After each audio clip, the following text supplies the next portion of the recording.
Hey guys, I am CJ welcome back to my channel. So today's video is going to be another update. There is a Cebu City COVID-19 pandemic or community quarantine. Today is July 4. Happy 4th of July sa akong mga friends sa US. Last year, 2019, wala nga nasa kayo. 2019 ako sa US and I got to celebrate the 4th of July. I know it's kind of a different celebration this year because of the pandemic, pero I don't know. Today, kaya magstorya ta about Cebu City and I'm gonna express my opinions sa mga latest developments sa Cebu City o sa to our country. So I hope you like this video and I hope you don't dislike this video and I hope you don't unsubscribe. It's just my personal opinion. It doesn't reflect any of my brand or my channel or my work. It's just my personal opinion. So hopefully nga okay rin sa inyo. But before that, don't forget to hit like and subscribe and peace and love.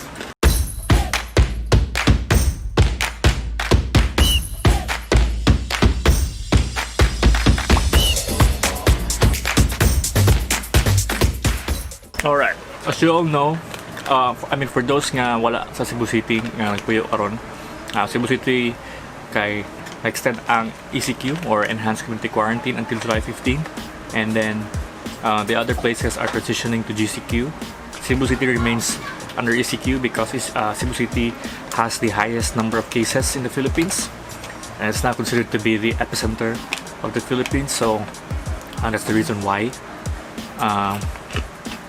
So that's until July 15, 2020, and honestly, my opinion, feel ko na kung ma-extend niya po na siya kay kahit igulog mataw as in balo lang dahil meaning na ayaw ban di ka magpatuo, di ka magstay at home.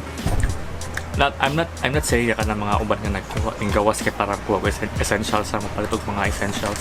Ang akong gibot pasabot kay kana mga tao nga magtambay sa gawas lang, wala lang. Ang uban galik nakikitaan nga post sa Facebook somewhere in Cebu City nga nanghantak sila sa gawas. Ang much worse pa kay napigadisco yan apat yung nagunsa na nagpista. As in, murag nako kaya siya nga issue dyan sa Cebu City. Murag karon nga manahon na kay murag ang mga tao gyud balo lang okay ba if tungod ni sa mga tao or tungod ni sa kanang mga barangay officials, mga gobyerno. Pero nasa ko comment na gamay kay murag ang ato ang mayor diri, unfortunately murag wala siya teeth sa mga barangay officials. Kay supposedly ang mga barangay officials mo follow na siya sa mayor dapat, di ba? Okay. Kung unsay mando sa mayor, ila pala tumanon, pero ang itabo pang good si mayor na siya yung mga executive order nga naa siya kanang mga guidelines. Si for example, ang distribution of Q-Pass. Ang ingon sila nga kanang dapat house to house ang distribution. Pero mo expectation in reality, ang kami pa nga mga tagbalay mo to sa barangay para makuha sa Q-Pass. Same thing yapon sa kanang mga ayuda kay katong bugas, wala gi house to house.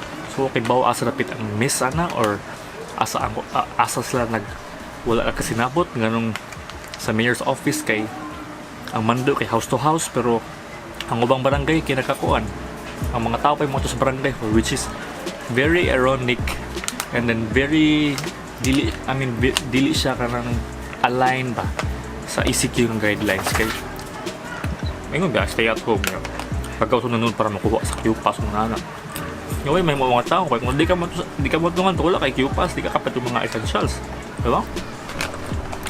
Okay siya norm nag-rap na video na naman sorry to guide kunya karon what's the klaro balo I don't know kung kinsa may klaro. Okay ba kung kinsay kuwang coordination or kinsay wala na eyes on the board. Murag kami mga kaya kung mga barkada nga magstorya-storyaon nga naiusa ka buok nga murag out of topic mo inandayin uy eyes on the board na eyes on the board para minaw ba. So okay ba asa nga part ang wala na minaw or wala dito kay pati atong mga pulis ug mga sundalo kay kuan balo. Kita ko mga post sa Facebook. I'm not saying ako ano yung personal experience pero I saw a lot of posts sa Facebook nga diri sa city nga lahagi pandakop kay tungod kay unang fake daw ang Q-pass nga ilang gidala, which is ingon po sa katong mga residents nga nagdala ato kay motigatik sila from the barangays.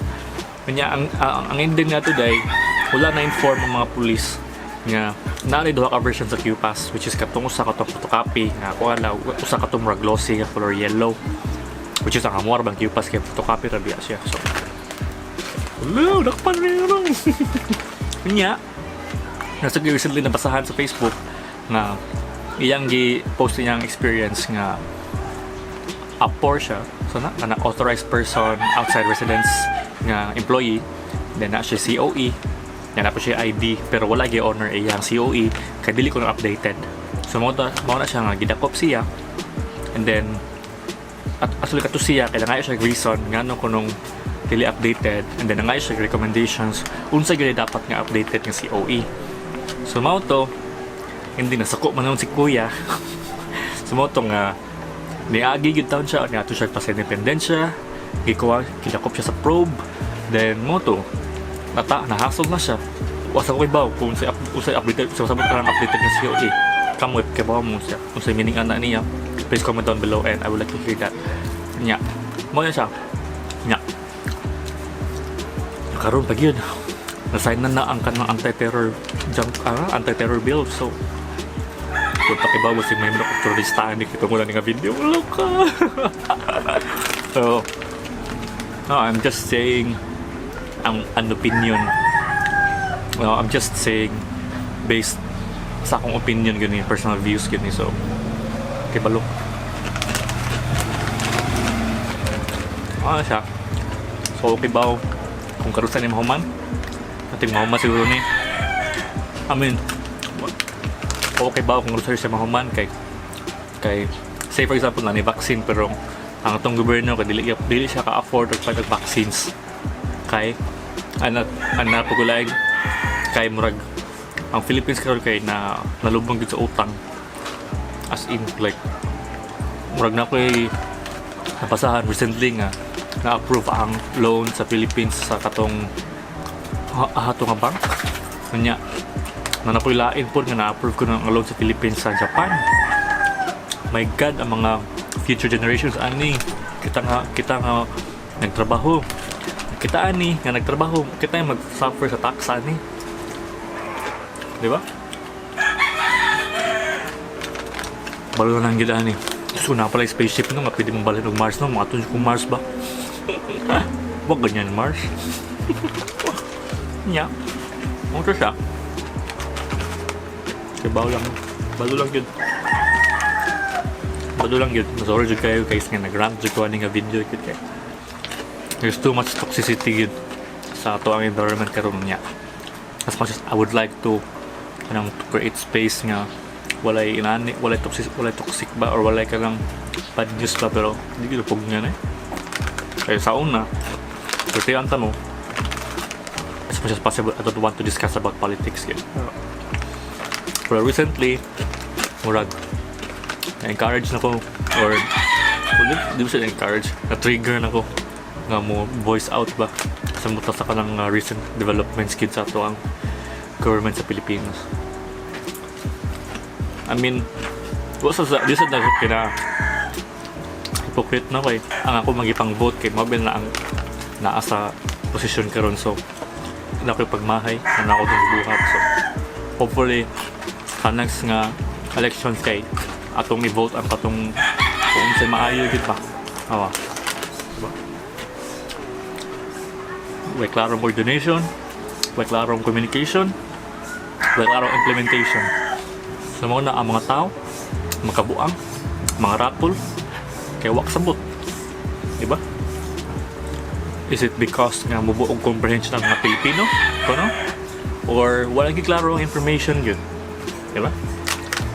Kay baw mo na siya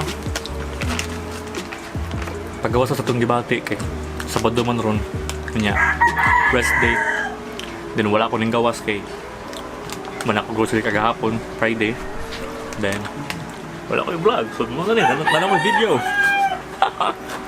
So hopefully please encourage yun everyone nga kung dili necessary nga kanang mugawas o dili ka kinahanglan mugawas kay wala kay paliton magtamay-tamay lang ka palihog lang yun nga stay at home kay taon nakoy barkada nga apektuhan aning COVID pandemic nga lisod kay kahimtang yun kasi lisod kayo so swab test pa lang daan 8,000 na daan kanya may kausar na mag swab test ikaduha mo siguro na ikatulo ba na depende kung at first swab test determine kung positive or negative.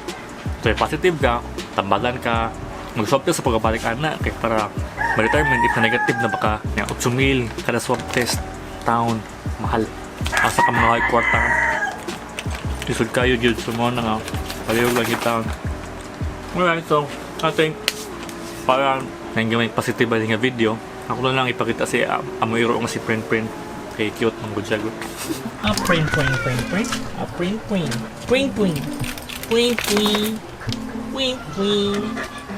Good morning, Print. Kahugawan mo, Print. Ligo na, Print. Sleep si Print. Idog ka si Print. Alright, that's it for today. If you enjoyed this video, don't forget to like and subscribe and see you in the next video. Share, peace, and love.